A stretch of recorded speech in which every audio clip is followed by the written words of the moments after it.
Media मित्रों को प्रणाम, नमस्ते। योगी आदित्यनाथ जी का चुनावी क्षेत्र है और जिस तरह का वातावरण है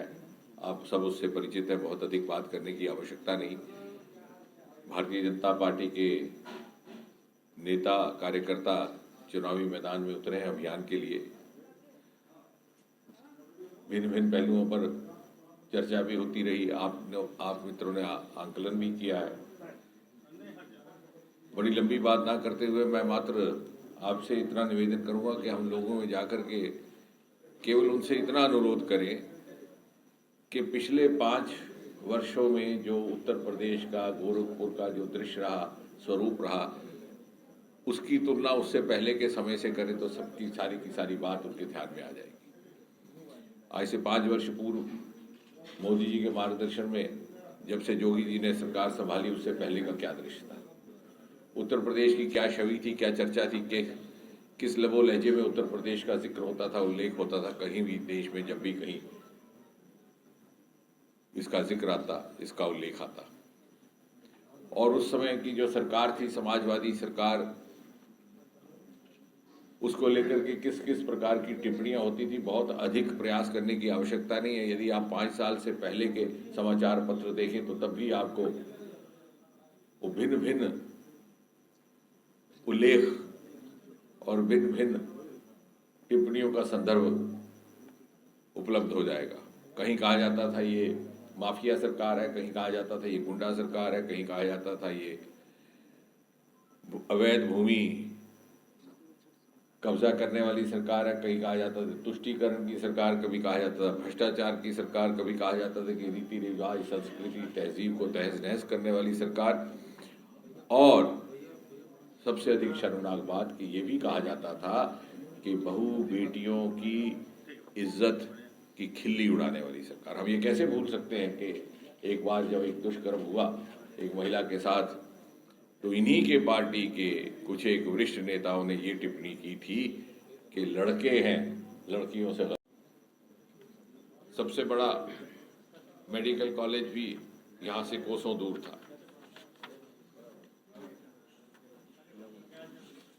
चौकी चौरा जैसा स्थल जो हमारे इतिहास से भी जुड़ा है, महात्मा गांधी के स्वतंत्रता संग्राम और स्वतंत्रता संघर्ष के साथ भी जुड़ा है, उसको सम्मान देने का कार्य और आने वाली पीढ़ियों के लिए उसको विरासत बना करके स्थापित करने का कार्य इन्हीं 5 वर्षों में हुआ। मैं बहुत अधिक बात ना कहते हुए मात्र चूंकि इस समय हम गोरखपुर की धरती पर बैठ कर के बात कर रहे हैं, इसलिए अपने आप को वही सीमित करूंगा।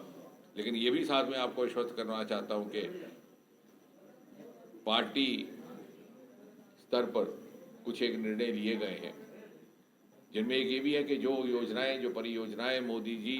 के मार्गदर्शन में उत्तर प्रदेश में लागू की गई थी, गोरखपुर में लागू की गई थी, उनको तो जारी रखा ही जाएगा। उसके अतिरिक्त कि ये एक महत्वपूर्ण प्रोजेक्ट, उदाहरण के तौर पर गंगा एक्सप्रेस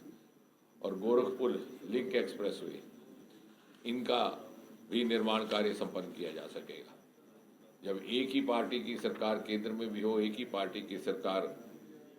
प्रदेश में भी हो, जब मोदी जी का नेतृत्व केंद्र में हो और योगी जी का नेतृत्व उत्तर प्रदेश में हो,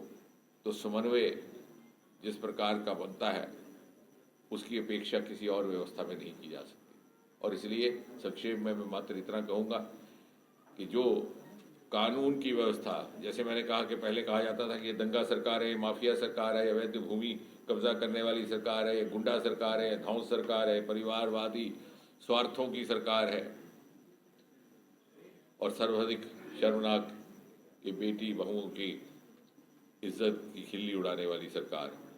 आज उसके विपरीत एक चित्र स्थापित हुआ है उत्तर प्रदेश का, और उत्तर प्रदेश जिस सम्मान का हकदार है आरंभ से, प्राचीन समय से, वो पिछले 5 वर्षों में बहाल करने का प्रयास हुआ है। मुझे लगता है कि यदि हम गंभीरता से विचार करें तो हमारा धर्म कोई भी हो, जात कोई भी हो, मजहब कोई भी हो, हमें स्वयं समझ आ जाएगा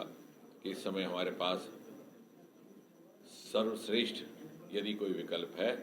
तो मात्र भारतीय जनता पार्टी, मोदी जी का नेतृत्व केंद्र में रहे, योगी जी का नेतृत्व राज्य में रहे, और विकास की ये यात्रा जो पिछले 5 वर्षों में एक तीव्र गति से चल रही है, उसमें हम सब अपना योगदान करें।